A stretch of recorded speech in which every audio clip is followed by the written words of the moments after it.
jazz. It's about the turns you don't take, David. Ooh, man. Going straight into the wall. That's how I'm jazzing this turn. I mean, I do it in this game. I do it pretty frequently.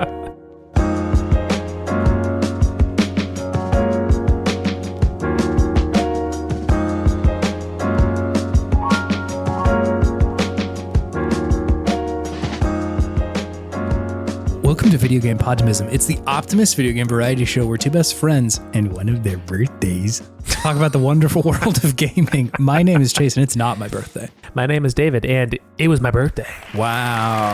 Round of applause. Yay. Recently, yes.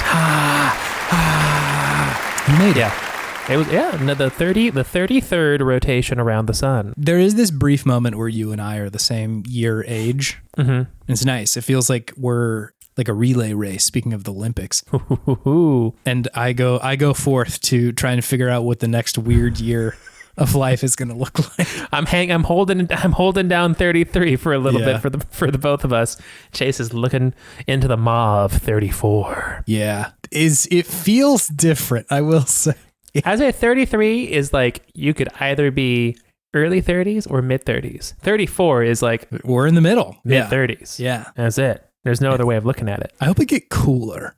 I think I should start wearing sunglasses indoors or something, you know. Ooh. What about wearing like some nice white New Balances? I mean, that is the vibe right now. That is hot right now. It's tough for me. Dads are so hot right now.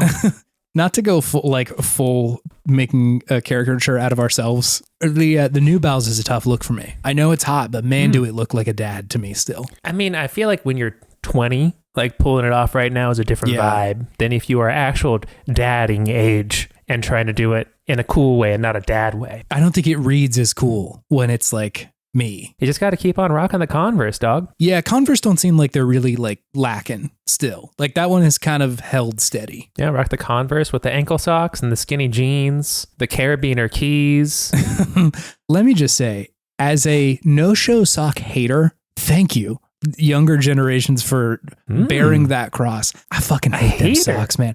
I got such sweaty feet that like no-show socks. I need to contain this sweat. They're made out of like the thought of cotton. Like they're not that thick. They're not good. Mm-hmm. And so to be able to just rock like a full tube sock and have that bit look cool, oof, man, I'm relieved about that. Let it be known that Chase likes a nice, hefty, thick sock. I do. Again, because of the sweat thing, it allows me to stay more comfortable throughout the day. Need a nice big sock to soak up all that sweat, huh? Sweaty feet guy, stay winning right now. So, hey, you know, as the times change, the people on top change as well. It's true. Now it's the era of the sweaty feet. Yeah, we're finally taking it back. We're finally taking a W. This might be very California to me, but my favorite type of sock is none. Give me sandals all day, every day. Yeah. Do not give me a cotton sock. My feet feel like they are being suffocated. They're being strangled alive. Mine kind of are, and I think that's what I need. Like, I need a hermetically sealed, sterile environment. I need my feet to be on the brink of death. Of asphyxiation. Kinda, yeah. That's where they feel the most alive. Wow. Speaking of sweaty feet, have you been playing video games, David? I have been, Chase. I'd love to hear about them. It's still just video game. Yes. It is still Elden Ring, Shadow of the Erd Tree, and I have done it. I've made it to the end. I beat the final boss. The final boss was hard. I breezed through most of the other bosses in this game. Mm-hmm. Maybe like 2 or 3 like replays for most of them. Yeah. But Radon just kicked my ass. And to be fair, I'm very over leveled for this. I'm not like saying, "Oh God, I'm so fucking good at this game." Like I was just like, I'm like level 230 or something like that. Yeah. On the non-New Game Plus, that's like a base run. I was very strong, but I had to respec. I had to change my loadout, and I really had to learn a lot about not how to cheese him, but how to like take advantage of my friends who were with me in this battle. Oh, do you have the summonable people? Yes. Oh, I do not. It's just me and him. You don't have either? It's just me and him and their baby. Oh, that is terrifying. No wonder you're stuck. I had both the homies and my Mimic tier with me in there. I got the Mimic tier, to be fair. But the real play is just hang with the homies for the first phase, and then once the second phase starts, bring out that pocket Mimic tier. Interesting. So he's full health. Yeah, true. And then it's not like just taking insane amounts of damage in the beginning because sometimes Mimic Tear is dumb. Sometimes Mimic Tear is too brave for himself. I have to work so hard to get my Mimic Tear to do what I want him to. Like, he's not the smart warrior that I need him to be. Like, I have to, oftentimes, the move that I've been doing is I'll unequip a bunch of shit, summon the Mimic Tear, and then just try and equip everything back again because I don't want him using spells. Yeah. I don't want him switching weapons. Like, don't want him throwing hefty pots. No, just get in there and do it, man. I get it. Mimic Tear is a brave bastard. Too brave. Yeah, good lord. But no, I had to respec. So I was a big beefy strength build. Yes. I was like strength and faith. It's a fun build. Yeah. But was just doing paltry damage. Yeah. I decided to go lore accurate with this final boss and to use a special type of damage to beat them. Respect to arcane build, and dex build. And thankfully I was such a high level that I could still do a shit ton of endurance. So it's just had like the best armor available. Yeah. I was just tanking hits from him and then just poking to try to proc the rot. I was using the rot and it worked. Eventually I got there. It was so many times you get close and then you're like, get killed by some bullshit and then you have to start over again and you just keep on doing worse and worse and worse and worse. You're just like, how did I get to so close to the end when I'm really still just so bad at this game? But man, when I finally did it, it was pretty great. And I had to toot my own horn a little bit to you, Chase. Oh my God. I'm so excited to talk about this. I received in my fucking email inbox one of the strongest flex I've ever been flexed. I got an email. Hold on. I need to get the whole thing in front of me so I can really appreciate it. Subject line, "Hey brother," with a bunch of R's from one David Benavides. That just it's a picture of your television. It's not a screenshot. No, it's a picture of my TV. With the caption "Get good" under it and the remembrance of this final boss. I've never been flexed on in my email so specifically. It was unbelievable. You know, it would have been a text message, but my phone, I was like 3 a.m. when I beat this boss because I was just obsessed. And my phone had died, and it was just the only thing I had near me was my iPad. Oh, so this is an iPad picture. This is an iPad picture. God. So I took a picture on the iPad and then promptly sent it over via Gmail. Wow. You had to get like Microsoft Office involved in how to flex on them. I also appreciate how quickly you responded to it. I was like, how often does he check his email? Is he going to see it? Oh, it's right on my phone. I got it immediately. You were right then. I was like, this is awesome. This is great. I couldn't believe it. Again, just email bragging is like another level. It's like you penning like a pen and paper letter. It's so antiquated. Yes, yeah. It's a very core millennial way of bragging. A carrier pigeon shows up at my house and is like, "I beat through the fire and the flames on expert. Get wrecked."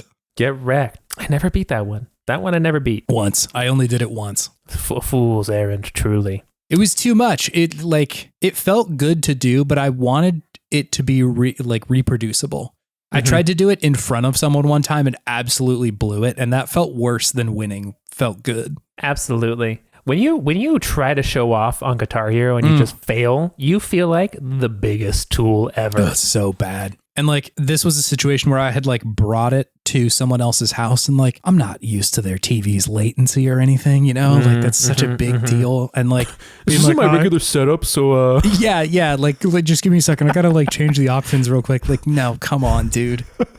It's not a good look. Oh, have you ever played Guitar Hero in an arcade? No. I've tried, but the guitars are always broken. The guitar is always the worst. It does not feel the same at all because they try to make it industrial, but it never works. It never stands up to the test of time, and you just fail immediately. Yeah. I was like trying to show off to Mallory at, I don't know, it was like a Dave & Buster's or something like that, and I just made a fool of myself. It was a bad time. Took me down at least 3 whole pegs. I get that. It feels bad to like build your whole deal around Guitar Hero and then to just not be able to deliver even a little bit. Feels terrible. 14-year-old me is just like, man, That's fucking embarrassing. Yeah, it wasn't even a hard song.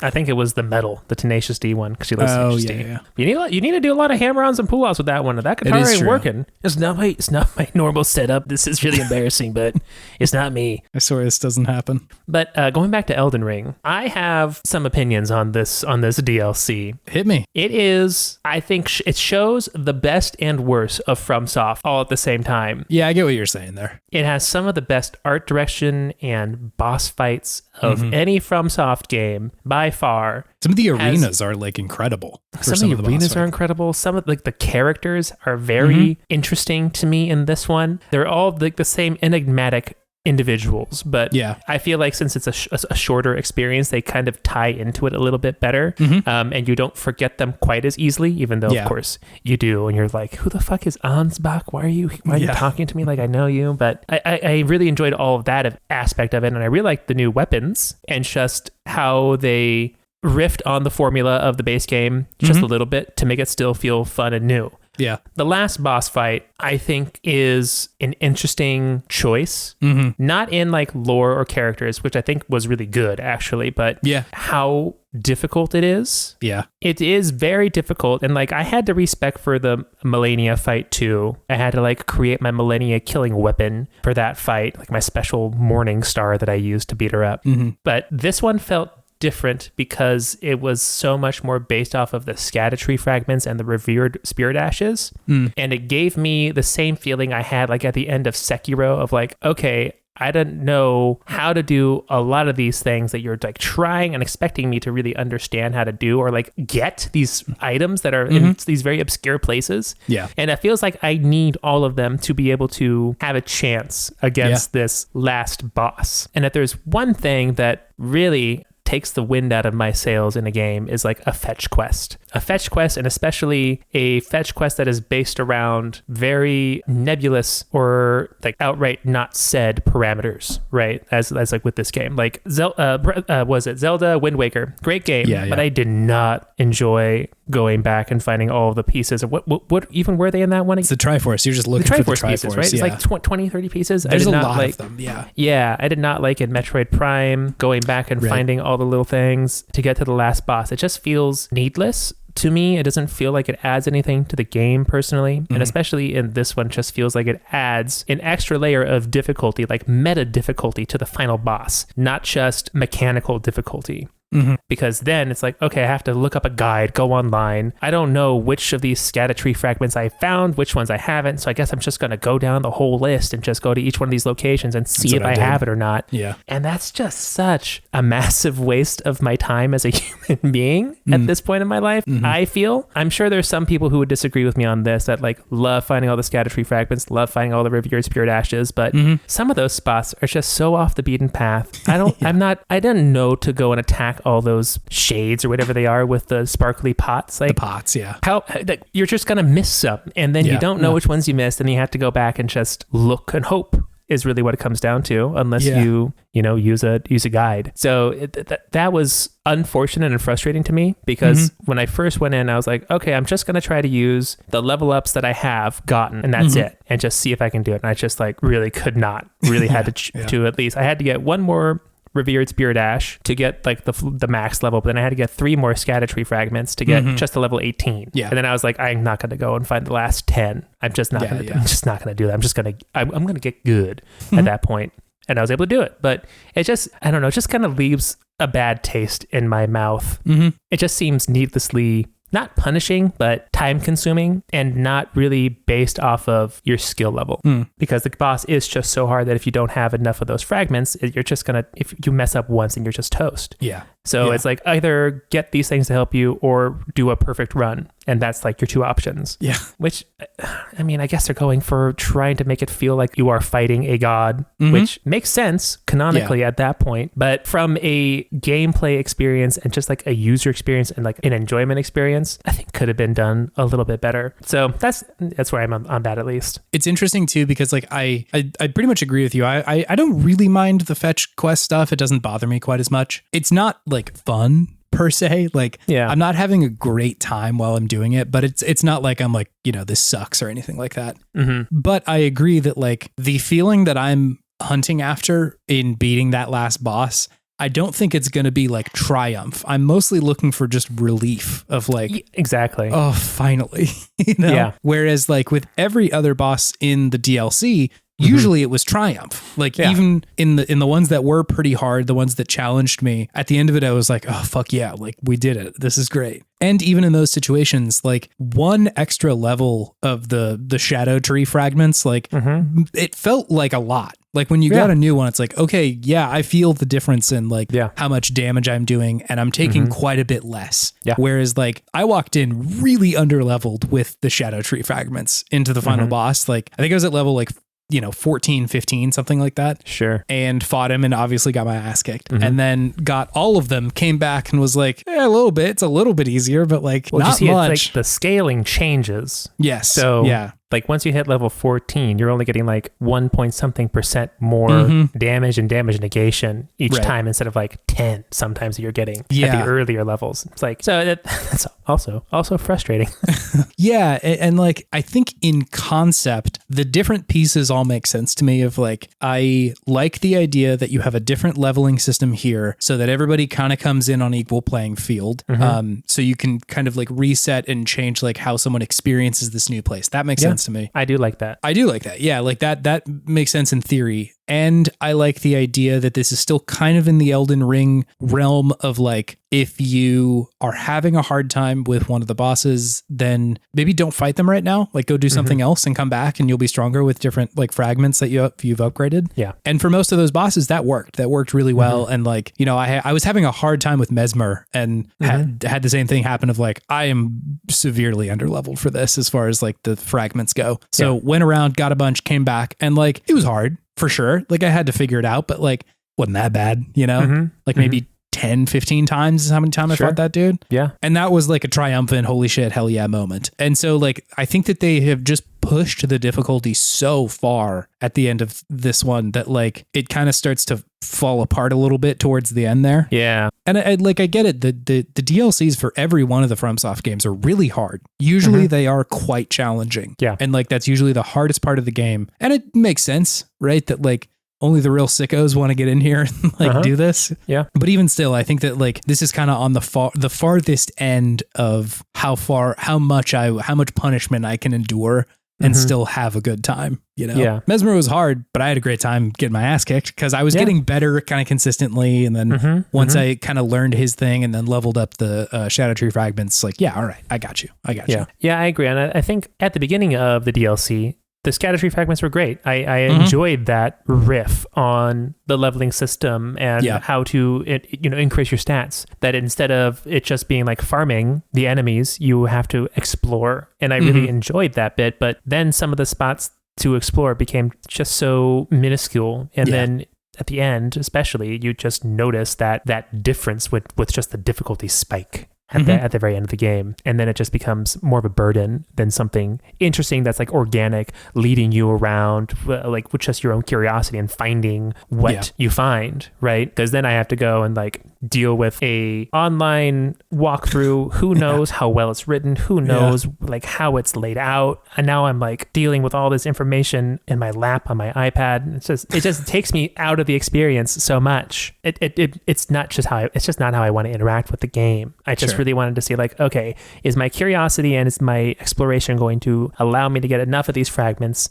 and spirit ashes to do it just without having to pick up a guide? And the answer was unfortunately no for me. Maybe I could have explored more. Maybe I just needed to buck up and spend a couple hours and just root around like a pig looking for truffles. But it just wasn't how I wanted to do it. So it kind of a great fight, beautiful cinematics. Oh my god, yeah, that arena is bananas. It looks so cool. Yeah, beautiful cinematics and like a fun battle as well. Especially there's some like when you get to like 2/3 of the way through, there's a very impactful moment as well. Yes. So yeah, just everything else about it really good. I just didn't like the meta game aspect of it all. Yeah, I hear you. I think if you look at another game like this, like Breath of the Wild or Tears of the Kingdom, the fun of discovering the like shrines and stuff like that in those ones is like you said, it's usually driven by your own curiosity and like you don't need to get everyone, right? Yeah. And they're so abundant that like usually I felt like I'm not missing that much by just using the ones that I have. And even if I wanted to, I'd just like turn a different direction and wander away. Yep. And there's a new one that I haven't done. Yes. Perfect. Yeah. And so like that loop works for me. Whereas like, yeah, it felt kind of like table stakes that you have all of the fragments for the last boss. Yeah. Unless you're like, you know, a savant at beating this game,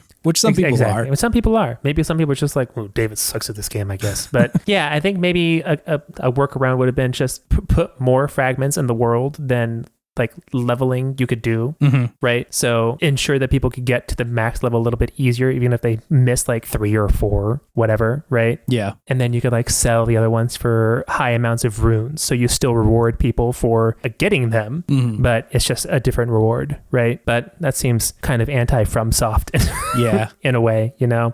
I mean, they have the good system in the base game of like the sites of grace kind of pointing you where you need to go sometimes. Ooh, that would have been nice if they're like a site of grace corresponded to like a scatter-tree fragment or two, and it just pointed you in that direction. And then that could have been a good workaround, actually. And like maybe you need to get some item to make that be the case, right? So it's not like you're just getting pointed where they are always, but it would have been cool to have that just because like, yeah, it would have been easier to just plop down somewhere and be like, okay, where do I need to go like vaguely to find this? Yeah. Or even could it be like in Breath of the Wild that when you get near a shrine, the controller just vibrates a little bit. Yeah. Just gives you like a little something. And that I think could have been really worked into the game pretty easily. Yeah. Just like you have now the eye of Mesmer, and now you can find the different scatter-tree fragments. Something easy. And there you go.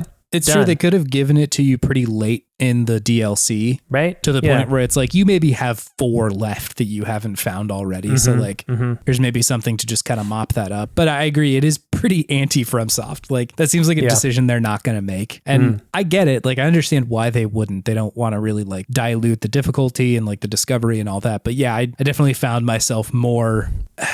Not fed up isn't the right word because I was still like having a good time, but just like, wow, this game is really making me go through it, huh? I think frustrated is the term for me. Liza P probably would have done that. Open up this can of worms again. But overall, I really did enjoy the DLC. Yeah. Like I said, high highs and one kind of just low at the end. Still a fun fight once you get it locked down, and still gives you that sense of accomplishment at the end, because this one you really have to plan. At least I did. They had to plan and think and be like, okay, this is what I have at my disposal. This is what I can do. How can I maximize all of this to my advantage? And it worked eventually. So yeah, still overall a good time. Highly recommend. But yeah, just conflicted feelings at the end. For sure. Yeah. That's all I've been playing. Trace, what have you been playing? I got a couple of games. Still been playing the ones I was talking about last week. Still enjoying Dragon Quest V quite a bit. Very much a before bedtime game. But the newer ones that I want to talk about, I got 2 of them that have been tickling my fancy recently. Awesome. One of them is this game called V Rising, David. Oh. This is a game from Stunlock Studios that came, it hit early access in like 2022, I think. And it's a action RPG survival game. If that means nothing to you, listener, it's essentially if Diablo and Valheim had a sort of crossover event where like it is this like isometric top-down action game where like you're just kind of fighting monsters in the forest, but at the same time you have a base that you can kind of build in whatever way you want, and then, you know, refine your own sort of armor or build walls with the stone that you've hit enough rocks with to get stone, wood, and shit like that. When you hit rocks with rocks, you get stone. You get stone. Makes sense. But yeah, so it's, you know, it has a lot of the tropes of a survival game, right? Like at the most basic form, a Minecraft or something like that, although this is very visually different than that. But it's, it's like that, or Valheim, or, you know, even Subnautica, something like that, where you're kind of like building bases and trying to like have a base of operations and changing, kind of discovering new technologies to be able to help yourself out. So that's a cool concept. I was like, I had seen this a while back when it came out in early access, and I was like, I bet I would like that. And I was like, you know what though, I'm going to wait until this hits 1.0 because I bet it will be fairly different. And in my experience with survival games especially, they like, for me and my love of them, or not love of them if I don't enjoy them, it's going to live or die on 2 things. One, if it has a good tutorial and leads you into the game very nicely. Yep. And then if the like curve of the game makes sense of, am I discovering new things at a fast enough clip to keep me interested?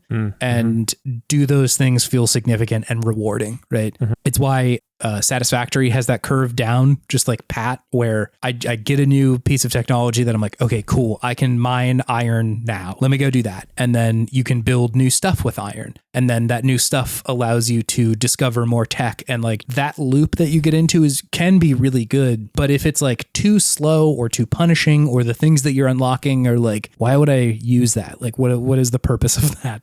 Then I'm probably not going to like stick around long term. And so, yeah, I waited till 1.0 to make sure that like, you know, if they're going to get it, that's when they're going to get it, after a bunch of like player feedback and seeing where people dropped and where they didn't. So I picked it up I initially started playing on on PC, but then I started playing on PS5 instead. Yeah. Really good, this game. I'm having a great time with it. Cool. So you play as like a vampire who needs to he's like a low level vampire. He ain't got shit. And the world has like essentially beaten vampires. Oh. And so it's, you know, the intro sequence is like, we used to be so tight, dude. We used to be a country, but like, yeah, we're not good anymore, so we need to like get our shit together. The sun has set on the vampire empire, or yes, the sun has risen on the vampire empire. I guess that's true, yeah. So yeah, you start out with like very little, and it's just like, hey, you should probably build a base, and it's like bad at first. You give like one of these little like vampire home cores that you set up somewhere, and you know you ain't got shit initially. It's like what's in a vampire home? Is like a coffin and like bats and stuff. You can build that. I haven't built any bat homes yet, but you do get to build a coffin. But the first one is just like this like blood pool that you need to feed it like blood essence to keep your castle from decaying. Oh my goodness. And so, yeah, you get that initially. And then the way that the game, and I like this a lot, the way that the game kind of gates progress is behind this thing called V-Blood. It's essentially just like strong characters that exist in this world. Once you beat them, you can like absorb their blood, and you get a couple things. One, you can unlock like new spells and shit, but that's also the avenue with which you discover new tech as well. Is it like vampire blood? No, it's just like strong, normal strong people. Blood. Okay. Yeah. Okay. Got it. And so like the first one's like a wolf, right? A very, very strong wolf. And once you beat him and take his blood, you can turn into a wolf, which is cool. Nice. And then that unlocks a couple of other things. And like each time, you know, if you are fighting, say like somebody who's a miner or something like that, he'll probably have some tech regarding like how to smelt ore or something like that. Gotta get that smelt tech. I love to smelt some ore.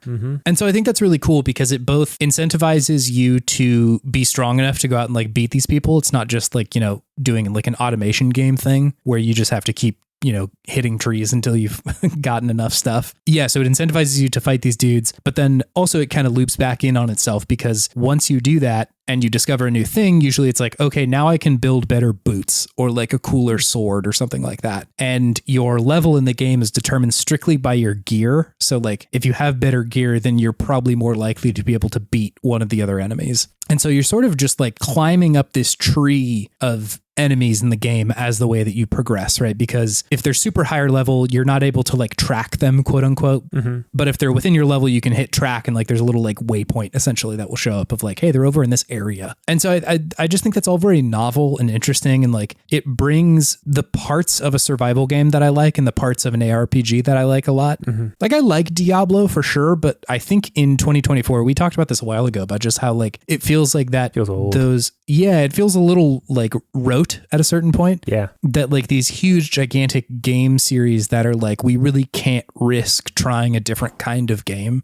That those mechanics can kind of start to feel like, oh man, this is really just the same thing, huh? But in this case, that does feel like kind of a novel riff on the genre. You know, I like Diablo's combat. I think it's interesting and fun, but yeah, to combine that with like also a survival game, that's cool. That's neat. And integrating this, like, it's not exactly the same thing, but it's familiar to me or it reminds me of the Nemesis system in the Shadow of Mordor games, where it's like there's this big tree of enemies that you're trying to fight at any given moment. And in that one, it's like more dynamic, where like if you beat one, then they go down for a little while, but if one of them beats you, then suddenly he gets promoted and like he's on the tree now. Whereas this one's static, right? It's just like, here are the three enemies that are in front of you, and you can get new tech if you fight them. But cool. Still, I like the idea that it's kind of like Mega Man-y almost, of like, you got to beat these bosses to get further in the game. Mm-hmm. And so I think the loop of the game is really strong, which again, it's what's going to keep me around in this genre. Is, do I feel like I always have something to do? Mm-hmm. And are the rewards and tribulations, like, do they feel surmountable? Right.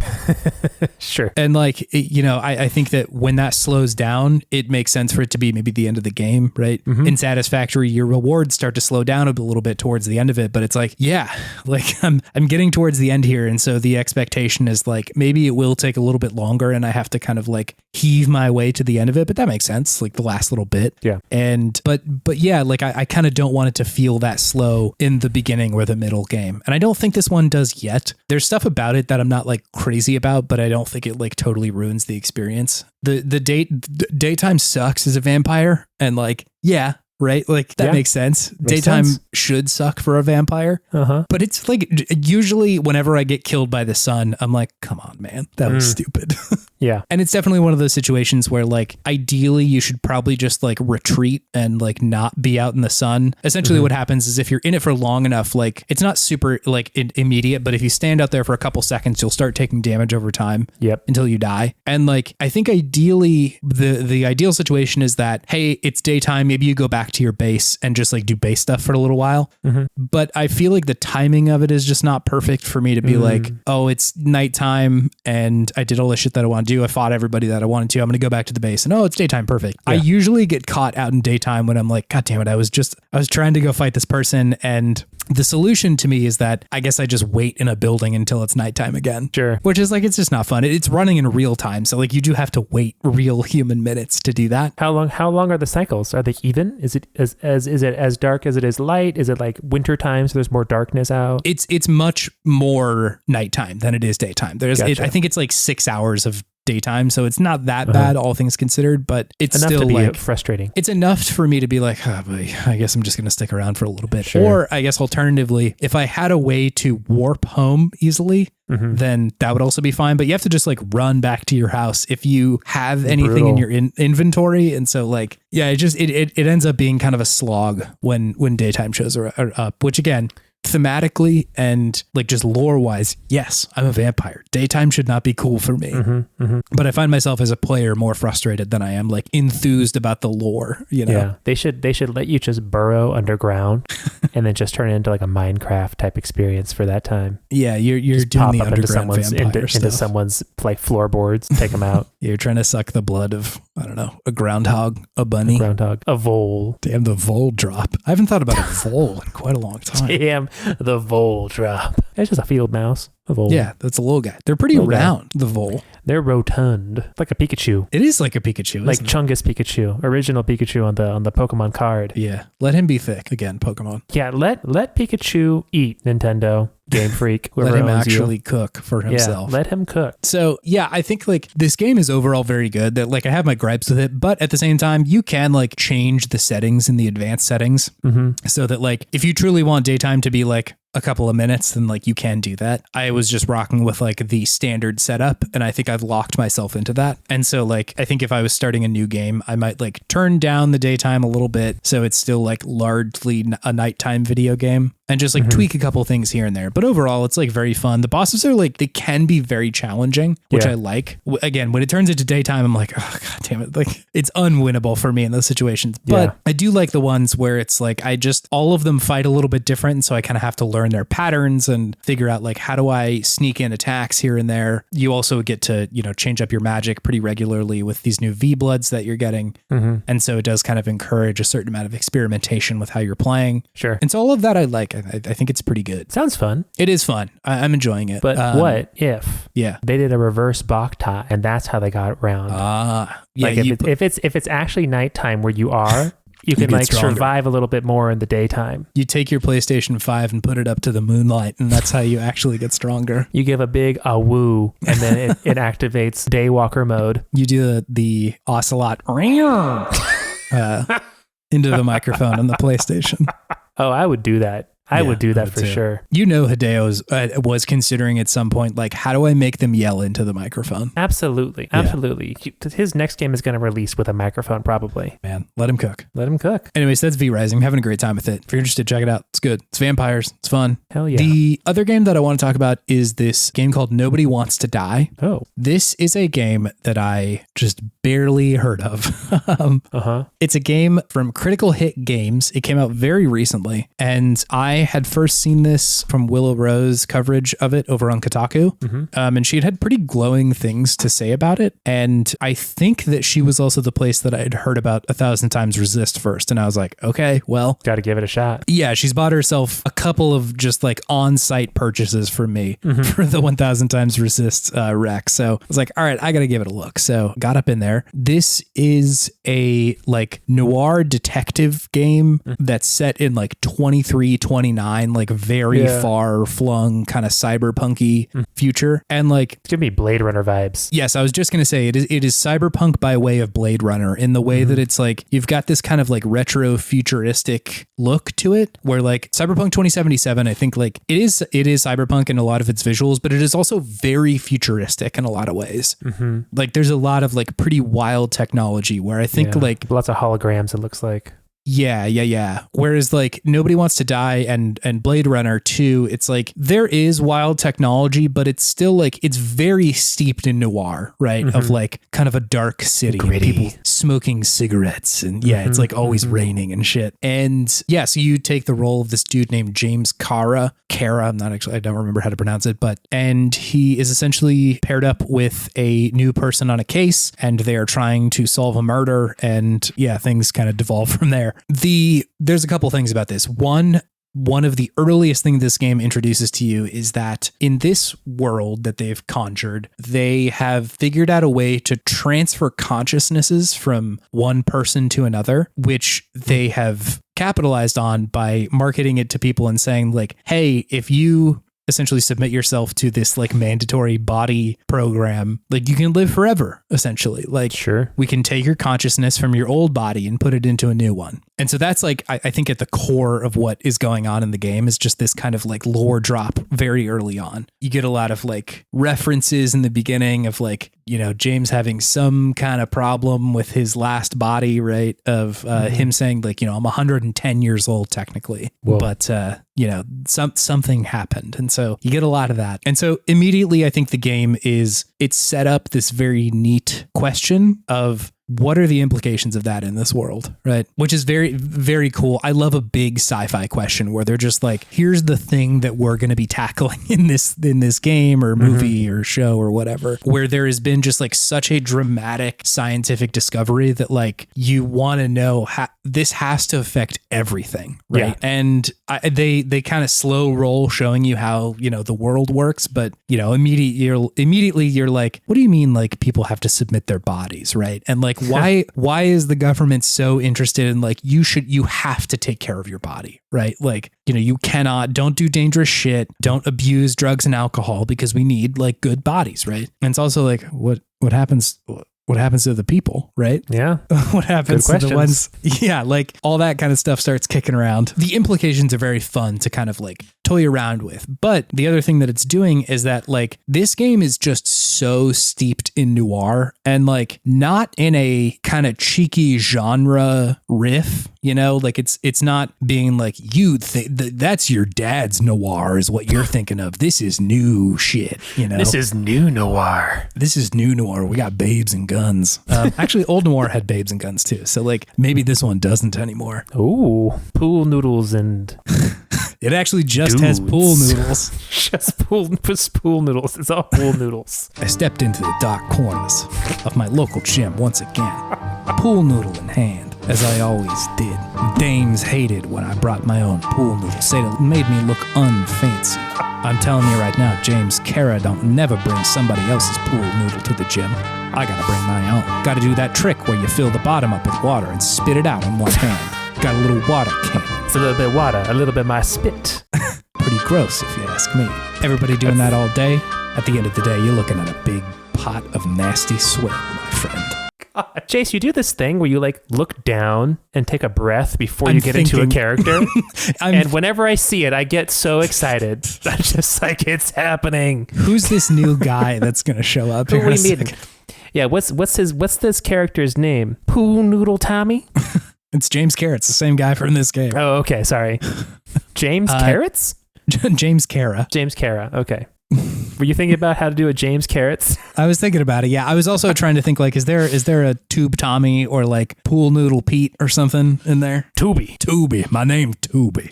Just one name, Tubby. In the future, we ain't got rules. You don't need to have a last name. You can just be called Tubby. They call me Pooh Tubby. So it is not any of that. It is just core noir shit. That's cool. And I was trying to, like, I kept kind of waiting for one of the other shoes to drop, right? But it really doesn't pull that punch. And I really like it for that. Of like, James Cara is like not a good dude. He doesn't seem like a nice guy. Yep. Clearly is abusing drugs and alcohol and is like hallucinating immediately. His life seems to be in like a genuinely quite bad place. And he's not like a great guy. He's like not a prototypical video game protagonist. He's a noir protagonist. And most of those dudes are like at least a little bit shitty, you know? Yeah. Even in Blade Runner, right? Like a riff on noir. Harrison Ford's character is like not good. He's like kind of an asshole. And like, I think that, you know, this is not going to surprise anybody, but like the whole thing with that movie is like Harrison Ford is the one who is robotic and, you know, tied to his like quote unquote programming. And, you know, the replicants are the ones who are trying to like figure out how to live like a human. And so I like that they don't pull that punch, that they're just like, this is not maybe necessarily a good dude. And not in the way that like 2000s era protagonists of a PSP Resistance video game are bad dudes. Like he's not that kind of a bad guy. About that guy. Man, he was rough. He was not great, but like a bad dude in the way that like he's short with people and, you know, doesn't seem to like have a lot of kindness towards others and is not taking very good care of himself. He's 110. He's a grumpy old man. Yes. Yeah, exactly. And so the way that the game plays out is like very, very fun. You essentially show up to any number of crime scenes, and this little like device that James has allows him to like reconstruct a crime scene essentially. So kind of roll back time just previous to what ended up happening. I love that shit. It's really cool. And it's visualized so well where like essentially you're looking around the crime scene and then you roll it back a few seconds and you go over and like examine like, oh, this was in this spot when this was happening, right? Or like the knife was in a different place, or the blood wasn't on this person at this moment. Like why, right? And you know, it's very linear, right? Like this isn't a Ace Attorney game where you're trying to like piece it together yourself and then in the court proceedings, like you solve the mystery. It's not that. It's largely like there is a way to solve this and you kind of just need to go look at it. But it's still like a big spectacle while it's happening, which is really fun. Sure. And I like that about it. I feel like this is kind of similar to the conversation I had around Still Wakes the Deep earlier in the year, where like that game was very cool and very haunting, but also like extremely linear and you didn't have a ton of choice as far as what to do.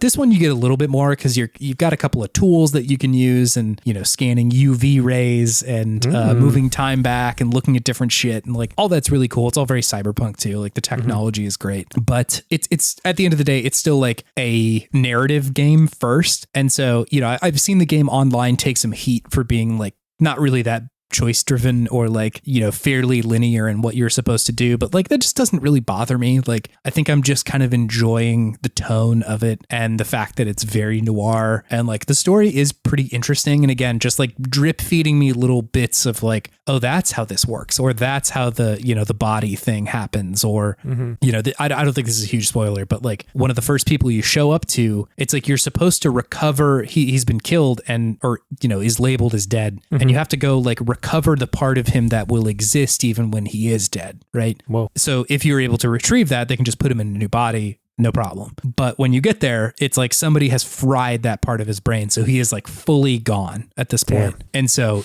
you know, the implications of like who and why did they do this, right? Because this isn't just somebody on the street, it's like kind of a high level person. So all of that's just like fascinating and fun and great. You also have this relationship with Sarah Kai, is the person who you're working with on the other end of the phone, essentially. She's the one like, you know, giving you access to things because, you know, you've kind of been let go from the police force and you're unofficially investigating this stuff. Yeah. And, you know, she's giving you access to things. She's kind of working with you. And yeah, I like the relationship there again, just because like it is so noir and it is so tense a lot of the time. Because like Sarah's not like a perfect person, but she is also definitely self-interested and like says that pretty often of like, hey dude, I'm so close to a promotion and like, please do not fuck this up for me because I've been working towards this for like years, you know? And so you get that sense from her, but there's also a part of her that's like interested in what's going on and is maybe like, well shit, maybe we should try and figure this out, right? Sure. Which is all just really good. I really, really enjoy all that stuff. It's a very fun detective story, and I haven't beaten it yet, but I am feeling like that will be no problem. I don't think it's very long. I think it's like 5 hours or so. Yeah. And it's just great. It's also worth noting that it is like visually just gorgeous. It looks so fucking good. Yeah, it looks really good. It's really cool. They just like nailed the art style. There's a scene that really sticks out where like James is in, I think, Times Square in New York, but he's in like these cars. It's all just like hover cars and shit. And he's watching like an old noir film. I couldn't clock what it was offhand, but it's essentially like a drive-in movie, like 100 feet up in the air. But he like kicks his door open while he's having, you know, a conversation with somebody on the phone. And you kind of just like get to look around at the skyline and shit like that. You can also, if you look up, there's like another half of the city that is upside down and like seemingly hanging right from the ceiling. But I'm sure that they've just like figured out how to make gravity work for that or whatever, but just incredible stuff. That's right? Cool. Like it's really cool. I really like the world design here, and I don't necessarily need answers for like, how does that work? But it's it just kind of adds to the effect. So yeah. I'm really enjoying it. It's That's vibes, how it works. Yeah. It runs on vibes. That's how you have an upside down city.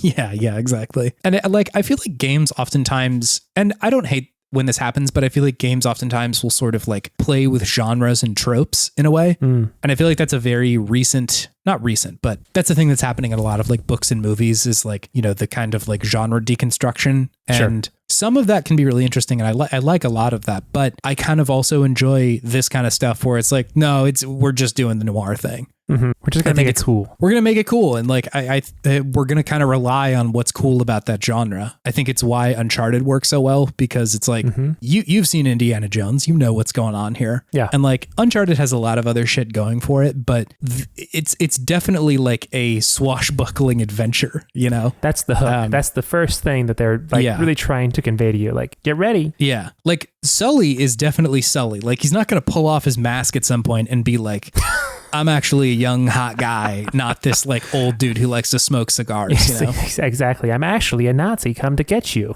Yes. Yeah. No, it's just he's an old guy with a mustache and he likes to smoke cigars. Great. Excellent character. Great character. Really great. Just straight down the middle. This is who I am. Yeah. And so like I appreciate that it is finding other ways to tell just a good story and twist the narrative in other ways rather than just strictly genre surprises, right? So I'm enjoying it a lot. I think it's really wonderful, and yeah, like I said, I was shocked to see it come out. I was not expecting this at all, and here it is. It's very good. That's Nobody Wants to Die. Nice. Anyway, David, this will lead me to my optimistic thing of the week, which is it's video game unions, David. Ooh, yeah.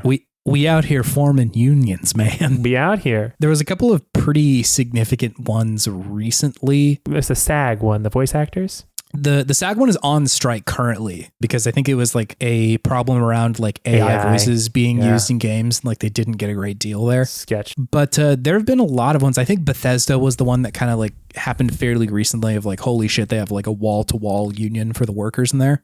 But it's been happening more and more. And I like really, really am heartened to see that. You know, I know that I think it was like Activision Blizzard. There was some unionization movements over there. The Activision Central QA, I think, unionized. Blizzard Albany, Raven Software, Proletariat, ZeniMax, like all of them have at least a handful of people who are unionized in these jobs. Great. And yeah, it's just like the games industry is really challenging and hard to exist in. And I just don't believe that at any point out of the goodness of their hearts, the higher ups will suddenly be like, we should fix this. They clearly haven't, right? Yep. And you know, it's not like any of this is new at all, right? I think the state of the industry has been kind of rough for the people making the games for kind of a long time. Yeah. And I think I'm really heartened to see that a lot of people are saying, okay, fine, let's fix it, right? Because I don't see a lot of other avenues other than like, you know, hoping that maybe the people that you vote for any sort of like local election will be able to like hold different standards to either your county or your state that help workers' rights. But a unionization is a pretty good way to at least push the envelope and you know, tilt the needle a little bit farther back to workers. It's not going to fix every problem, and like a company might still do layoffs, but you know, those layoffs might be softened a little bit and the severance packages might be bigger. And you know, all of these, hopefully the intent with all of this is to make the workplace and working in games like a better space to do that. I mean, it's why I didn't go into games, right? It's why I chose to go into kind of a different field of computer science, where it's like, it was just too bad, right? Like I was looking down, it's like, okay, well, you know, I need healthcare, right? Like I haven't, when I was going into the job force, it was like, you know, I hadn't had healthcare for a long time that was any halfway decent at all. You know, I need to be able to support myself, probably support my mom, and be able to like live a at least feasible life. And the state of games, at least in, you know, in 2015, when I was kind of looking at getting in there, was like, I don't know that I can guarantee that, right? Just the sort of the fluctuation of employment was all over the place. And, you know, unless you got in with maybe an indie studio that is doing very well, it was like, I don't know if I can guarantee that stuff. And I was like, I kind of have to. And so I chose not to. But with these sort of movements, it's suddenly like, is that a possibility now? Will the state of the industry get better? Maybe. I don't know. It's definitely not going to change overnight, right? Yeah. This is a pretty significant amount of work. And I really want to, you know, tip my hat to the people who are doing the hard work of doing this, because like, this shit is really hard, and especially at companies that are huge, because, you know, those huge companies have I wouldn't say vested interest, but they certainly act like that this is going to be the death knell of their business. And so they really try not to let people unionize. You know, I guess, charitable interpretation is maybe they want to make more money. The less charitable interpretation is they're like, we need to have our thumb on our workers at all times. And like any amount of control that they wrestle from them is, you know, seen as a bad thing. So it's hard work. And I really appreciate that, you know, these people who are kind of putting it on the line to make the industry a better place. Like that's truly heroic work. Right. Yeah. Cause like, you know, I think that long term that fight is wrapped up in whether or not we have a games industry at all, you know, cause that's very true. If it's horrendous, then, you know, big games probably won't get made because nobody's going to sign up for like shitty pay, no benefits, and, you know, just like horrendous working conditions. Some might, and like I wouldn't begrudge them for doing that, but you know, you just start to push people out. And if it's a good working environment, then people will show up and make cool shit. And so, you know, the harder that you push for that shit, the more that it kind of has a virtuous cycle to it. So commencing virtuous cycle. Virtuous mission, unionize.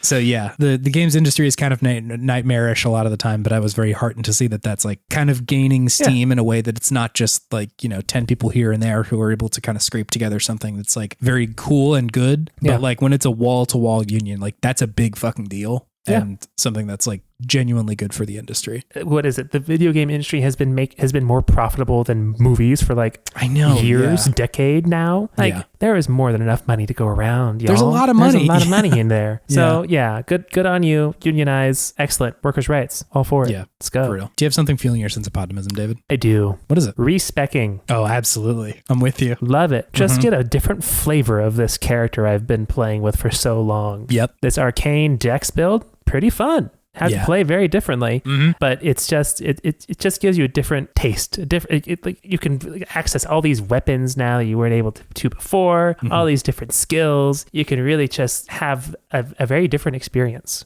when you respec, which is great. Yeah. So yeah, love it. Love just getting the different varieties of the same game. Yeah, I feel like this was much more common in like MMOs for a while. Yeah. Where like you had this long-term build that you were changing, but it is kind of cool to see it in Elden Ring. And then, you know, it also happens in other FromSoft games, I think. I think you can respec another shit. And pretty much every other FromSoft game you can, but they always make it so like you can only, there's like 5 items in the game. That's it. Yes, yeah. It's like quite hard to do. Yeah. They give you more larval tears in Elden Ring, to be fair. I think I tried to respec in Dark Souls 3, and there was like three or four like easily accessible ways to, or like items to respec. Yeah. And that was it. And I was like, this is so FromSoft. Like, just let me do it. Let me respec. Come on. I know. Go on. Especially love it when a game lets me respec whenever I want. That's fun. That's great. I love that. Yeah. The ones where it's like, yeah, fuck it, man. Just do it. Like, it doesn't matter.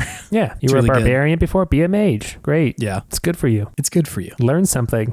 It is cool because you can definitely like have a very different play style if you just suddenly choose totally different things. Mm-hmm. Yeah, I think The Witcher let you respec as well. I believe so. I think Cyberpunk does as well. Cyberpunk definitely does. And I really liked that when they had that like gigantic update that they did where like essentially they rebuilt the skill system. Yeah. That they're just like, all right, slate's wiped clean, go and essentially do another character now. Yep. Yeah. Just cool rather than just like, I don't know, we're just going to make some guesses as to what you might want. Mm-hmm. Yeah, I agree. It's a good one. Hey. Yes. You want to take this pool noodle down to the local gym, swim around a little bit and talk about another video game?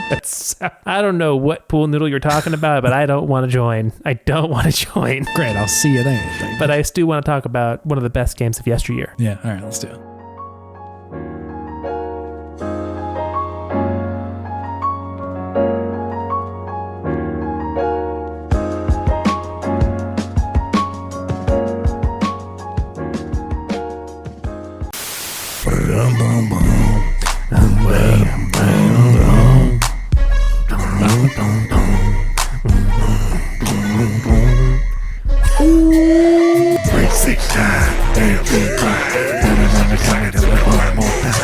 The East Side Boys are going to come after us. They're going to hit us. I was just going to say, we need to cut it to the point where we don't get sued by Lil Jon and the East Side Boys. We need to do it so bad that they can't sue us. Hey, welcome to Good Games. It's the segment where we talk about the okayest or maybe just the best games of yesteryear and gosh, all the things that we love about them. And gosh, all the things and we love about them. all the things we love about them. This is now Tim Wall's podcast. Good Midwestern man. Shouts out Tim Walls. Very excited. It's out. Gave a real banger of an acceptance speech today. I was all about that. Ooh, I didn't see that. He's seemingly a very good guy. Love to see it. Love to see it. Everybody was like, they found these like messages and like speeches he gave where he was like, I would rather eat glass than go back to DC, which I'm like, that's actually a very good dude to put in the vice president spot. Real like, Ned Stark energy. Yeah. Yeah. Just like kind of a chill dad, you know? I just want to stay in my cold northern place. I don't want to go back to the den of vipers. Not interested. Yeah. Anyway, we got suggested to play Need for Speed Underground. This was suggested to us by Drew. Thank you, Drew. The message he sent had said, so he knows what's going on. That's all it said? Excuse me. It said,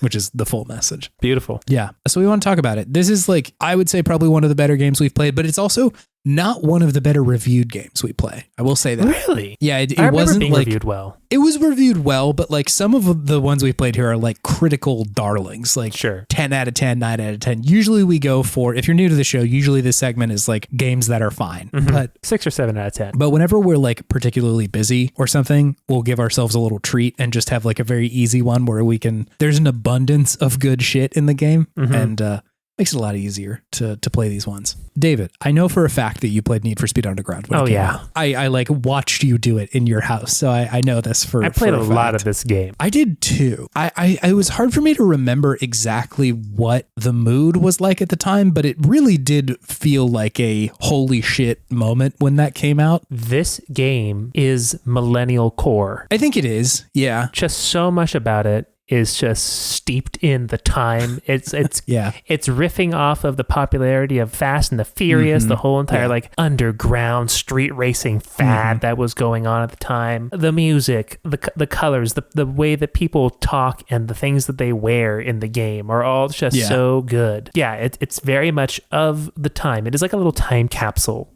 of the early aughts. It's very interesting. Yeah. I will say it's something that I don't have as much like cringe going back and enjoying, you know, like there are some things that are extremely of its era where I'm like, this is like not that cool in hindsight. Yeah. But even still, and you know, maybe this is nostalgia, but I feel like Need for Speed Underground is still like, it was so earnest in what it was doing of like, cars are fucking cool. and like streetcar culture fucking rocks. Yeah. That there's not like an ounce of irony in here. No, very self-serious. Yes, and I like that a lot. It kind of makes it easy to go back to and be like, yes, this is like dated at this point, but good God, does it still feel very fun. Before we get too far though, going to hit you with a few hot stats about this game. Please. Hot stats. Great. So Need for Speed Underground, the first one, came out November 17th of 2003. That's earlier than I thought. It's very early. It's very, very early. Just to put this into context, you had already sort of alluded to this, but the game is absolutely pulling from the Fast and the Furious and like that kind of movement. And for context, Too Fast, Too Furious had come out in the summer. Sure. And so I feel like there was enough time for people to be stoked about the first one and for the second one to come out and people be like, I'm in, baby. I'm still in. Yeah, fan the flames. Yeah. And then this coming out in the fall was like, okay, here we are. Here's the moment. Yep. This was made by EA Games and specifically EA Black Box, which is a subsect of EA. Okay. They, previous to this, had made Need for Speed Hot Pursuit 2, which I will say, of the Hot Pursuit games, that one's the best. It was the best one. Awesome. At least of this era. And you definitely feel the DNA from those games. They would go on to do many of the other Need for Speed games, but it's kind of bizarre to see Hot Pursuit having so much of what was cool about Underground, but just with like such a different flavor on top of it, right? Like it was still doing the like, here's a fucking supercar trying to get away from the police and shit like that. It didn't have any of the sort of like graffiti laced cars with like import mufflers and shit on it. It was none of that. It was just almost bordering on like a Bond movie kind of car. Sure. The sleekest, most flat to the ground looking kind of Lamborghini looking car, which interesting Sports to go into there. Supercars, yeah. Yeah, exactly. They had also made some of the like NHL games of this era. They would go on to make Skate as well. Oh, wow. And then, a bunch of the other Need for Speed games. So this one, Underground 2, Hot Pursuit, the like kind of reboot of that series. Sure, yeah. And then, a bunch of the other ones as well. Is that the one with Aaron Paul, the reboot of Hot Pursuit? Yeah, it was sort of, I think just before that era where they were like, what if we put famous people in these? Although this game also has full motion video, which is so strange to see. Yeah. Yeah. I do have a review from our friends at Jeux Video who reviewed this game at the time. I took their review, which was originally in French, ran it through Google Translate a number of times, and spat it back out in English to get an artist's interpretation of what they had to say, which I'll read for you now, David. Let's hear it. This is the pinnacle needed for the rapid development of the Metro. EA's latest season can be played in both single player and multiplayer modes, thanks to beautiful graphics and beautiful people. The new game mode is completely random, and the tweaked /fast/furious gameplay won't appeal to everyone. So be it. And they gave that a 7 out of 10. Wow. Yeah. Was so be it? Like, was there an exclamation? Was it all capitals? Nope. Just, if I'm saying it more in the way that it's written here, just so be it. So be it. So be it. Sound like they were trying to get canceled a little bit in the beginning there. Made by beautiful people. Okay, pause. Yes, and I saw a like video of one of the game designers, developers, somebody who was like talking about the game, and it's so cringe. He's talking about like most of it up to that point was like, yeah, we got cool fucking cars. We really wanted to like integrate with like this import car culture thing that's like kind of springing up of like kids have their hand-me-down cars, but they want to put like $100 into it at a time and like make their car really cool. And then he goes on to talk about, we decided to go out and do it the best that we could. So instead of just creating our own 3D models, we actually went out and did an extensive model search. So we found 2 gorgeous women who are not only beautiful, but they're also gamers. They will be at the E3 booth. Yes, they will be there. Christ, it's brutal. Again, just very of its time to be like, you know what we want.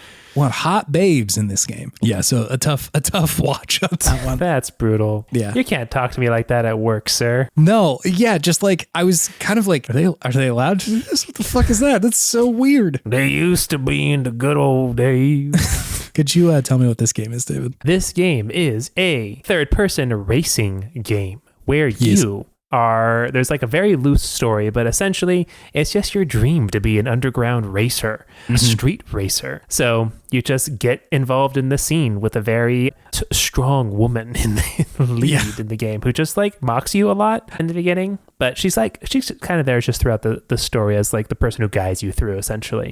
But yeah, you just go through and you do regular laps around city streets. You do some drifting around like some storage containers, essentially. Yeah, looks like an obstacle course almost. Exactly. There's drag races that you have to like make sure you shift at the right time. Very very fast and furious. Very fast and furious. Yeah. And you can choose like easy, medium, or hard for each race. The harder the race is, the more money you get at the end to then customize your car. And that's really where the game sings. It's you get the money, you go customize your car. You can of course customize all of the under the hood elements, engine, car, NOS. You can add some NOS and hit the NOS, which is always good. And also just customize its looks so much. They really let you do a lot with the car in this game, which is great. And that's, I think, like I said, that's really where the bulk of the game is. Like, there isn't a whole lot of story. There isn't a whole lot of characterization. Really. It's not like Need for Speed Underground 2 where you're like actually driving around the city. It's just, here's your little like smartphone, early phone, not even smartphone, just early cell phone screen. And there's like, you can choose between the different races that are available to you. And you just go and you do it. Sometimes people talk shit to you like over an old like distorted cell phone recording, right? But that's about it. And really you're just trying to get money to make your car faster and cooler and better. And it's really kind of just fantasy fulfillment of just having the coolest, nastiest car on the block. They really do like integrate that loop pretty well of like, you win a race, you get a little bit of money and you're going to put it directly back into your car. Yeah. It's great. They also, it's also really smart that they essentially the first level is like a dream sequence where you're racing like a very souped up car. I love that. It's just like, really here's the end goal. Yeah. Yeah. Like I think that's something like Forza Horizon does where they put you in like the coolest cars and they're like, all right, you got to like actually do it. Yeah. Now here's your Honda Civic. Yeah. Which, hey, I love that. But it's really smart to do it because they both show you like how fast you can go in these other cars, but also how fucking cool you can look if you like make it look, you know, as sick as it possibly can. So really smart there. Hey, great game. I love this game. It's so good. It's really, really fun. And like, I will say that I was surprised when I went back to play these. I played both of them fairly recently, and I was shocked that 2 wasn't as good as I remembered it being. Because like you said, 2 does the like open world thing. And I think that has just been done better at this point. Like Forza Horizon is an unbeatably good fucking video game, and it does that where it's like you're kind of in this open world and it's like gorgeous and you go from one race to another. And it's really, really fun. But this one doesn't do that. You're just kind of doing the races themselves and you just back out and do a different one and go to a different place.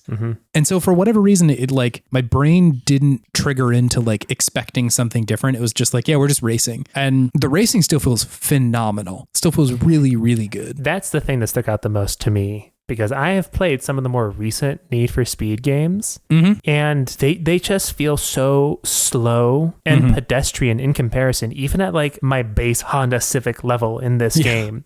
There is something about this game where they just nail the sense of speed, of like really feeling like you are just in this basic ass car going way too fast on a city street that I somehow just gets lost in translation to the later installments of the game. And it's hard for me to put my finger on what it is this game does so well in comparison to those. If it's just like the feeling of how things go past you, the feeling of how your car controls on the track in general, how you accelerate. It's hard to put my finger on it, but it just feels better in this one. Maybe it's my nostalgia goggles. Maybe I'm just sounding like a real old head. They don't make Need for Speed games the way they used to, but it doesn't feel the same. Yeah, I think that we've talked about this before, that like racing games have sort of all shifted closer towards sim racing. Even Forza Horizon, which is like by all accounts, like definitely a more arcadey game than like Gran Turismo or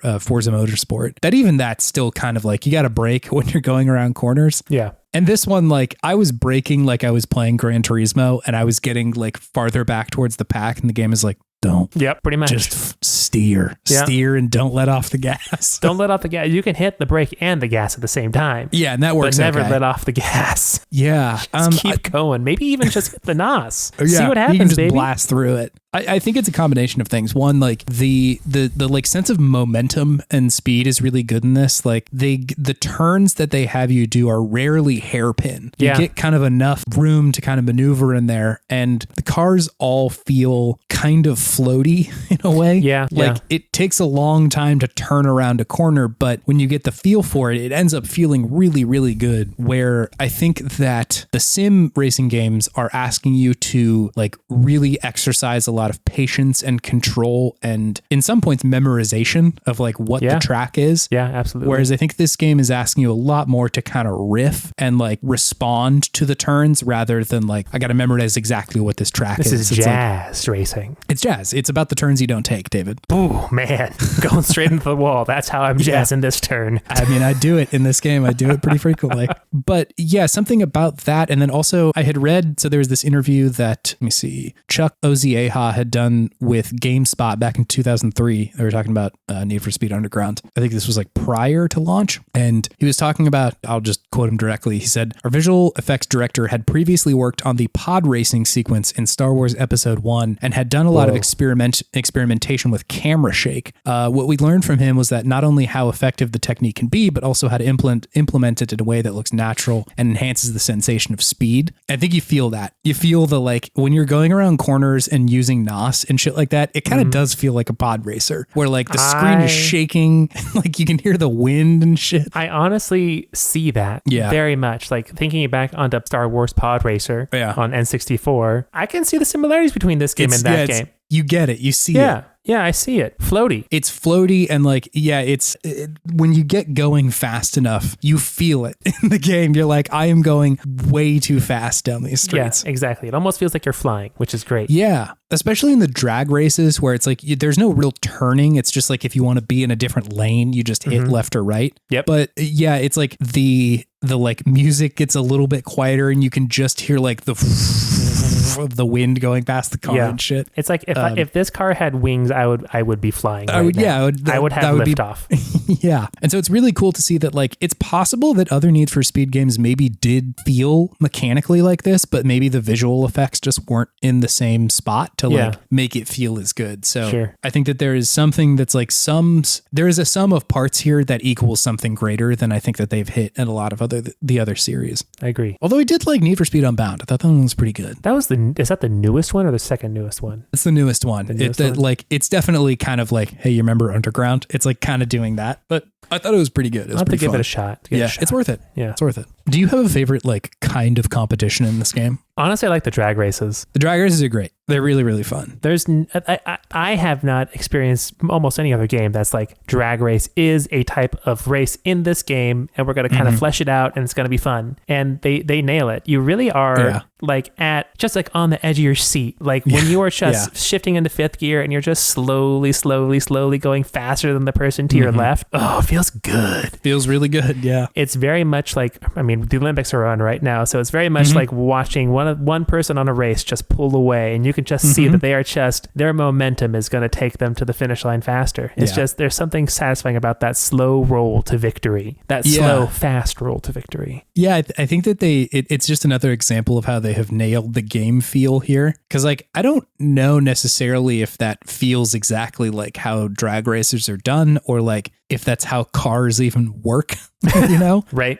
But like, who cares? The fact that you just have to focus on like shifting, and that like speed accumulates what feels like kind of slowly. And then the like last kind of 10% of the race is where you know if you're going to win or not. Yep. It's all really good. Like that. I think they just like nailed how that is supposed to feel in this game. I was reading that not the Need for Speed, the Fast and the Furious movies were based off of what I think is like a short story called Racer X. Oh. And it's very bizarre to read, because it's like you really read what is in both Fast and the Furious for sure, but like if you just read it, it's like this is also a Need for Speed game, and then what they're describing, right? And it's interesting to see like what they emphasize of, you know, they put like the viewer in this short story like next to the finish line. It's like one car zips by and then like just half a second later and only by the length of another car, another one comes by, or, there's dudes standing in the middle of these cars with both hands up and the cars are kind of like getting ready to start and they look like pit bulls on a leash, right? Like just trying to like get away and shit like that. That's great. It's really interesting to see it because I think that they clearly have taken a lot from that feeling and that sort of like vibe here. And like, I don't know. I think what I'm getting at here is that I think that there's something special here, and it's not just like, wasn't 2003 cool? I think that they were able to tap into like something that was really interesting about the time, and that they really nailed more than just like how a car should feel, And I like that a lot. I love racing sim games, but I do think that there is something lost in just having it be a racer sim. Yeah. That you can communicate more than just aren't cars pretty fucking sick in a racing game like this one does, or even like Racing Lagoon, that like racing RPG from Japan. Yeah.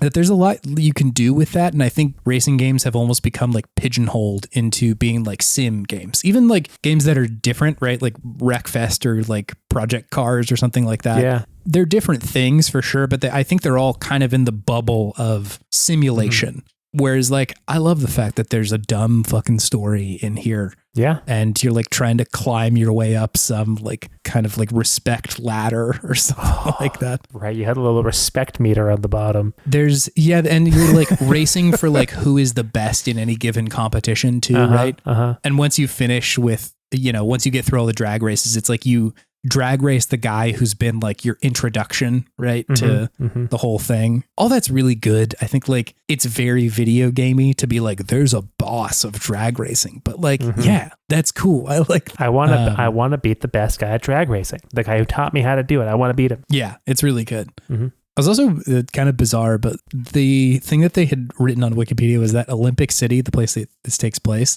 that there's a lot of references to Seattle in there. Ooh. And I was like, hey, I didn't notice this at all. Do you see it? No, not at all. No. I wonder if I went back and played it, if I'd be like, oh, okay, here's I think what they're going for in this spot. But like without that knowledge and playing through it, I didn't make that connection at all. What else about this game? Be one of the best intro songs. Yeah, outstanding intro song. I know we like joke about it in singing it, but like it sets the fucking game off, man.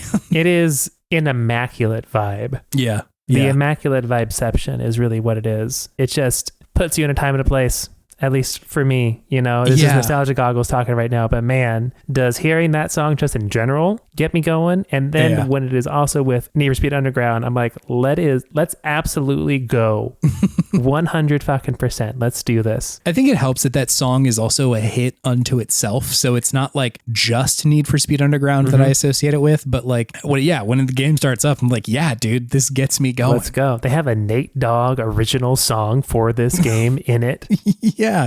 Just released for this game. The soundtrack kind of slaps. It's pretty good. Like there's a lot of shit going on in here.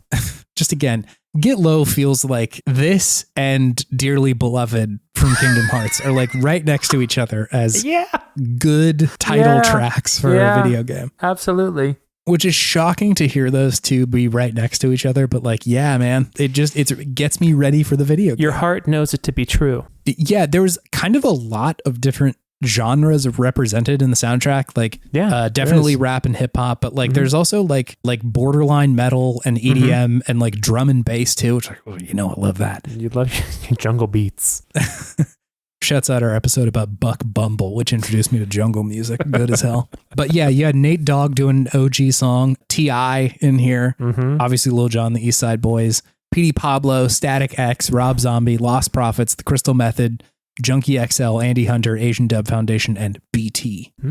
BT. Not the boy band. Oh, BTS. Or this BTS. Yeah. I was gonna say BT, like from Death Stranding. Yeah. But I think like all of those really match this game. Obviously, like, I think if anybody wasn't familiar or alive at that time or plays this in hindsight, I doubt it's going to hit quite as hard. but I think they at least match the energy of the races really well. I would agree. Yeah. Where like it is so high energy in the races that it fucking works. And like they I think do kind of a smart thing in that they play like the slower hip hop songs for like the post raced music. Yeah. And the like super fast EDM or metal music like during the race. Yeah. Yeah. The hip hop is for celebrating. Yeah, no. Yeah. Get Nate Dogg in here and he'll be at the finish line. No, they definitely had a tactic to how they use the music, and I think it works quite well. Yeah. It's surprising that like a corporation like EA was able to do that. And this was back when EA was different. Yeah. EA wasn't the EA of nowadays. They were going down that path at this point already. Don't get me wrong. But yeah, they were still putting out fun, fully completed, not online or microtransaction games at this point. I feel like this wasn't the only game that EA had at the time that had like a pretty good soundtrack. Mm-hmm. It's because I think they were the first video game company that had enough money to actually get the rights to all these songs. Yeah, that's true. That's true.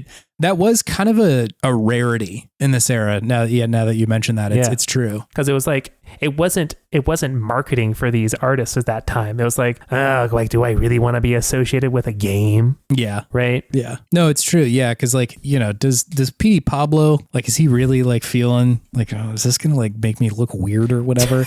But gotta put Need for Speed, the original song by Petey Pablo in there. Need for Speed. It's such a silly song. It's such a silly song, but it gets stuck in my head. So good job, Petey Pablo. Yeah. I will say, I like T.I. I do not like 24's, the song. It's not a good one, huh? I don't love it. It sounds kind of bad to my ears. Like it's so dissonant, the chords of like I kind of dig it. I like the dissonance, but I see how it could rub you the wrong way. Yeah, it's a little rough, so I usually skip through the menus whenever I get to T.I.'s 24's. I like it because it feels just a little spooky. It's a little Halloweeny. Yeah, in a certain way. Well, let's see if I can figure out how to put This Is Halloween over T.I.'s 24. See if that goes anywhere. That is your weekend project for sure. Money, rollers, cars, and clothes. That's all my partners know. Burning drum on 24. That's how my partners roll. Drop top Chevy with the roof wide open. My partner's looking at me to see if my eyes open. Cause I've been drinking and I've been smoking and flying down 285, but I'm focused. 454 SS, I race potions. White leather seats as fresh as Alpha. I say I'm doing about 100, but the track's still bumping. Number 8 on NWA, straight out of Compton. But yeah, I think point being like the soundtrack was really an additive feature here, and at a certain point didn't feel like these are the songs that we're having playing over the game. It's like this is part of the culture of the experience. Mm-hmm. And it's like you would maybe be hearing this if you were there. Again, I did not race street cars as a kid. This could all be absolute nonsense, but at least the marketing of it made it feel like this is within the realm of possibility. It is absolutely a representation of pop street racing culture. Yes, yeah. At the very least, the parts of it that were like kind of commercialized. Yes, absolutely. But boy, was I buying what they were selling. Yeah, I was the target audience, and they had me hook, line, and sinker. I was obsessed with this game. Absolutely. Yeah. How good does it feel to hit the NOS? Very good. They've got a great NOS button in this one. The NOS button's great. The sound it makes is so good. The little blue flame that comes out. I know that there were NOS in other games, but yeah, I think it's just taking so many cues from the Fast and the Furious, which like that's always a big moment of those movies is like when they like flip the handbrake and or whatever, like and there's the a NOS 3D button of just like the NOS injecting into the engine. You're like in the pipes of the car. So ridiculous, so over the top, but so good. Yeah, I feel like EA was really good at noticing like how are we able to take something that like real or otherwise is a very fun part of like culture right now and inject that into a video game in a way that doesn't feel forced, or at least it didn't to me at the time. Sure. Yeah. Maybe there are people who are 20 years old at this moment who are like, this is nonsense, but yeah, maybe that's why I didn't review as well. Potentially. Maybe some people are like a little off put by like, it feels like it's really kind of just going for a fad, a trend right now. Yeah. It reviewed like pretty well, but just like, it wasn't the 10 out of 10s that I was expecting it to have. The 10 out of 10 in your heart. Yeah, exactly. Yeah, I think people had sort of complained about they said unbalanced rubber band AI. Did have an issue with that just in like my little playthrough I had, because I haven't, I brought it here and played it on my PS3 actually. Oh, wow. Nice. It was one of the few PS2 games I was like, I need this with me at all times. And the rubber banding AI was pretty rough because you feel like you are just killing the race. You are like 4 or 5 seconds ahead, and then you like accidentally scrape against a wall a little bit, and then the person behind you just goes straight past you, and like you cannot catch them after that point. So I do think that there is some artificial difficulty to the game because some of those races really kicked my ass, and I remember that as a kid too, like really getting stuck on some of those races, and it's just kind of coming down to luck and repetition sometimes of like determining how, if I got past a certain level. So the rubber banding a little brutal, but the races themselves great, and if you just go to easy mode, it's fine. Yeah, it's not quite as horrible. Yeah, I agree with you. It was challenging, but I feel like that like every now and then I would have to restart a race and just be like, I'm gonna get his ass this time, and it was like much easier. Exactly. If you know the track you're on, it becomes pretty straightforward. Exactly. You learn the tracks. You learn the tracks and you learn the shortcuts, and you know when to hit that nose,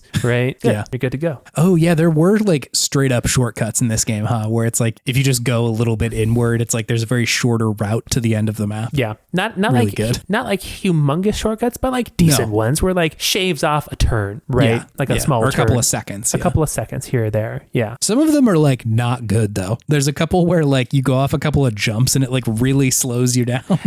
Yeah, I was at some of these shortcuts. I was thinking, like, I think I'm slower after taking that shortcut, just because like the angle I had to take and like how slow I went.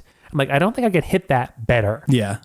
So buyer beware, shortcuts in Need for Speed Underground. I wonder if this kind of game is possible these days. Like I think just like culture is in such a different form than it was in 2003. Sure. That like this was a subculture of something that like wasn't, for a little while wasn't that popular, but I think was popularized by movies like Fast and the Furious, and games like this as well. And I don't really know if that's like a thing anymore as much. Cars are kind of out of vogue as far as popular culture goes, unless it's a Cybertruck. Or like supercars, right? Like F1 is kind of popular. Yeah, and like F1's like big, and that's more like the racing sim sort of deal. And that I did have fun with the F1 game that I played, but it's a very different experience. It's not the same at all. Not the same at all. No, as this. yeah.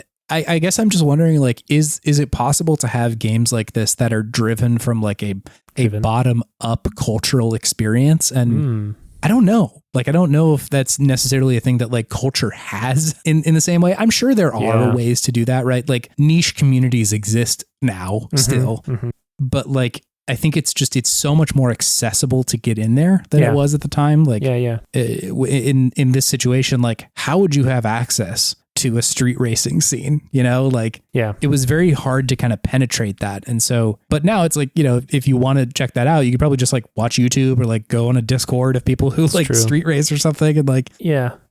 And I think society, like, or at least culture, I should say, is more fragmented now. There aren't like these big, everybody is like into this right now moments, because there's so much information and so many different groups. They're like, this is kind of what we do. This is kind of what we do. This is kind of what we do. And that's not a bad thing, but it's just, it makes it harder to do something like this, where it's like, it is a groundswell of energy from everybody who's like, yeah, we're all into this right now. And then here's this beautiful little flower bud of a game that you can now play. Yeah, it's kind of hard to experience like culture shock in that way. Playing this game at the time felt like culture shock of like, whoa, what is this new thing that I am experiencing? And like, again, that totally could be that like, I'm just an adult now who has the resources to like look around at shit or like ask other people what, like, have you heard of this, or look on the internet and check around and see like what I can find. But certainly as a younger dude, it was like, whoa, I'm shocked that this exists at all.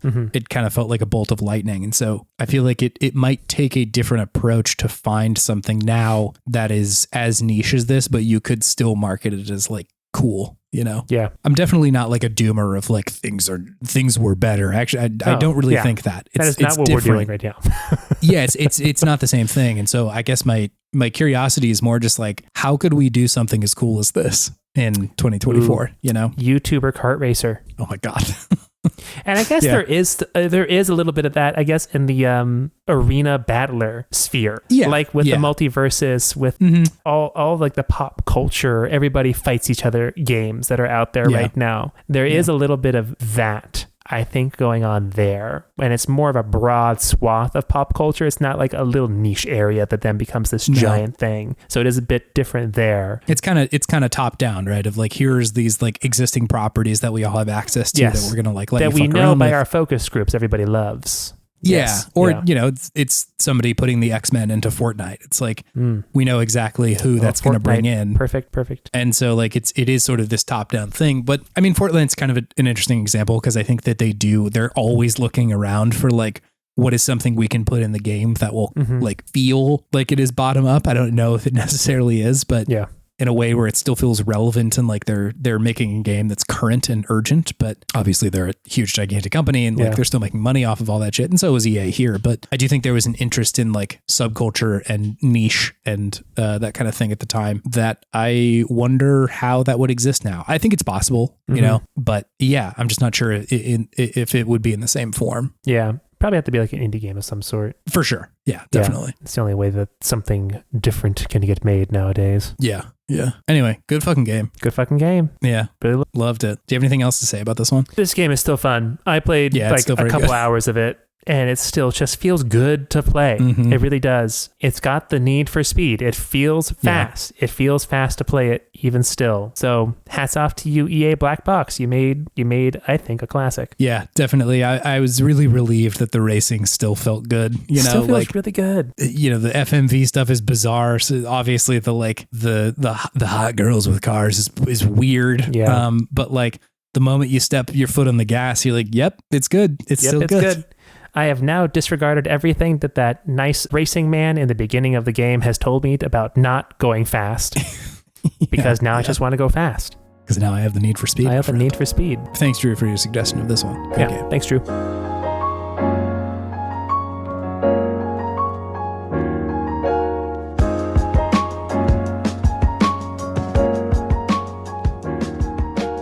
Hello, gamers. It's me, Chase, your friend, your outro friend.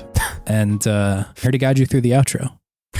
You can go to podtimism.com to see all of our links and stuff. We have links to our email and some of our social media, but most notably our Discord, where you can come hang out with us and chat and talk. We are a part of the Worst Garbage Network. Other podcasts like Can't Let It Go, Into the Aether, Frog of the Week, .zip, Paws and Claws. Yeah, I got for the week, I think. Paws and Claws, Podtimism. Yeah, that's all of them, I think. I think so. That's all the pods, I think. Unless I'm missing yours, friend. Sorry. You can listen to all those shows. They're all really wonderful and bring something else to the table. So check it out. If you are feeling so inclined, a way to help out the show that we'd very much appreciate is leaving us a review on a like podcatcher, like Apple Podcasts, Spotify, or whatever you got. Helps kind of show people new show or show new people the show. It's really hot in this room. I feel like my brain is melting. Burn up.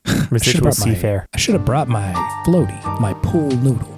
Dames say it's weird they're bringing it into my house, but here I am bringing it in anyway. It cools me down. Your poodle? I need to bring my poodle into the home. Another thing you can do is show it to a friend. It's very helpful to help the show grow. So yeah, if you do that, thank you. Scott Wilkinson, thank you for your art on our podcast. It's wonderful. It looks great. I love it. And lastly, listener, hey, thank you for listening to this podcast.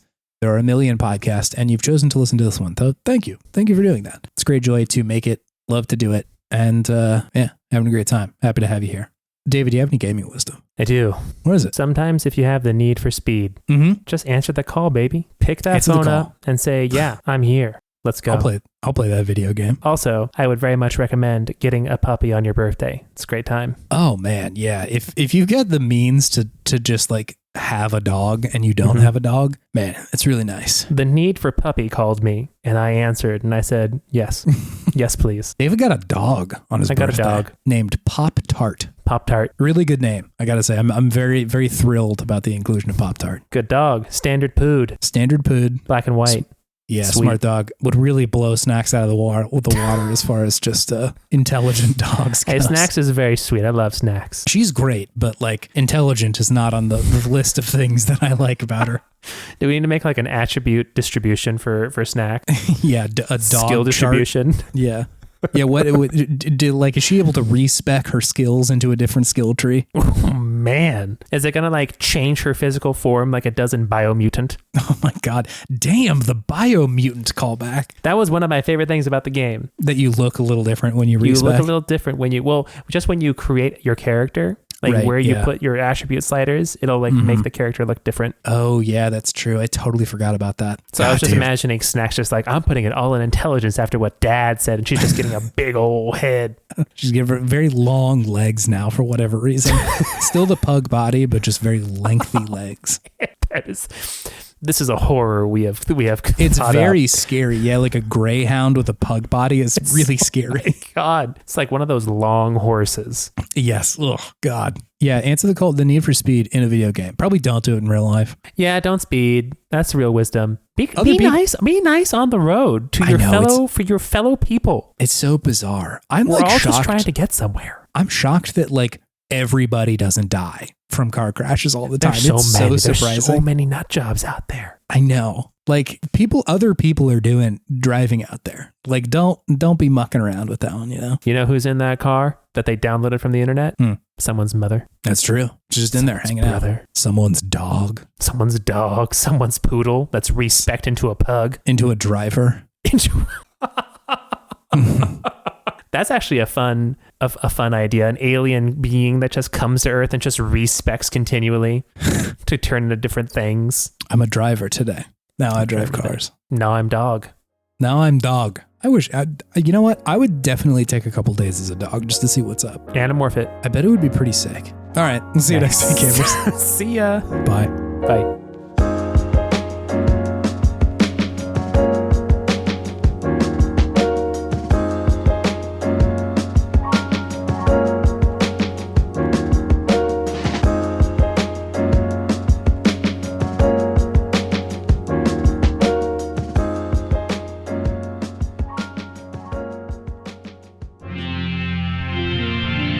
TWG, the worst garbage, online.